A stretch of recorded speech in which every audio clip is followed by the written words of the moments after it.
আসসালামু আলাইকুম। আমি মোহাম্মদ জাকারিয়া, পল্লী চিকিৎসক, মোটিভেশন স্পিকার। আপনাদের সামনে আবার স্বাস্থ্য বিষয়ে আলোচনা নিয়ে আসলাম। তো আজকের বিষয়টা অন্যরকম।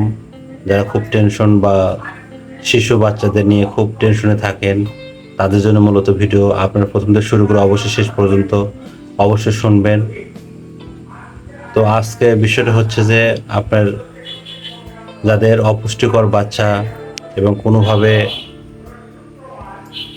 অনেক বিভিন্ন কারণে 22 দিন বা 25 দিন আগে বাচ্চাটা হয়েছে, কিন্তু আমরা এটা বুঝতে পারিনি বা লক্ষ্য করিনি, যার কারণে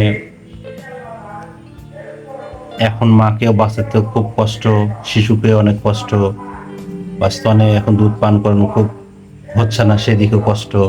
এই সার্বিক বিষয় নিয়ে এই ভিডিওটা, তা আপনারা শেষ পর্যন্ত অবশ্যই দেখবেন। তো বন্ধুরা, আপনারা সবাই ভিউয়ার্স অনেক হন, অনেকেই দেখেন চুপি চুপি, কিন্তু আপনারা সাবস্ক্রাইব কমেন্ট শেয়ার করেন না। অবশ্যই আপনারা সাবস্ক্রাইব কমেন্ট শেয়ার করবেন।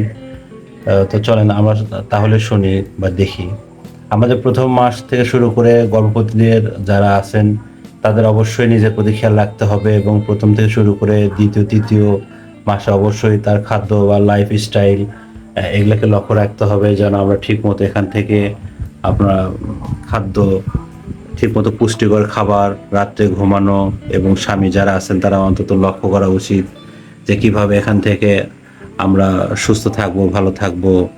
এই বিষয়ে প্রতিদিন অন্তত ঘুম এবং আয়রন জাতীয় খাবার এবং শাক সবজি, পাঁচ কালার সবজি, এবং কার্বোহাইড্রেটটা কম, এবং প্রোটিন, এবং অন্তত গাভীর দুধ, এই ধরনের আপনার প্রত্যেকটা মাসে অন্তত চেক আপ এবং স্বাস্থ্য কমপ্লেক্স যেখানে আছে তাদের সঙ্গে অন্তত যোগাযোগ করে আপনারা অন্তত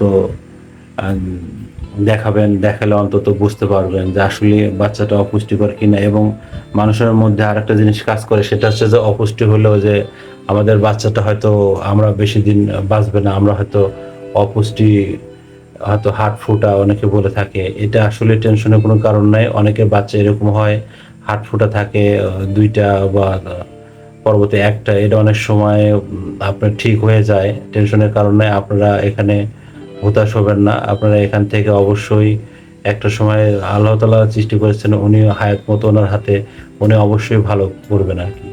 তো বন্ধুরা, আপনারা ভালো থাকবেন, অবশ্যই শেয়ার করবেন, সাবস্ক্রাইব করবেন, কমেন্ট করবেন পরবর্তী কি রিলেটিভ আপনার ভিডিও চান।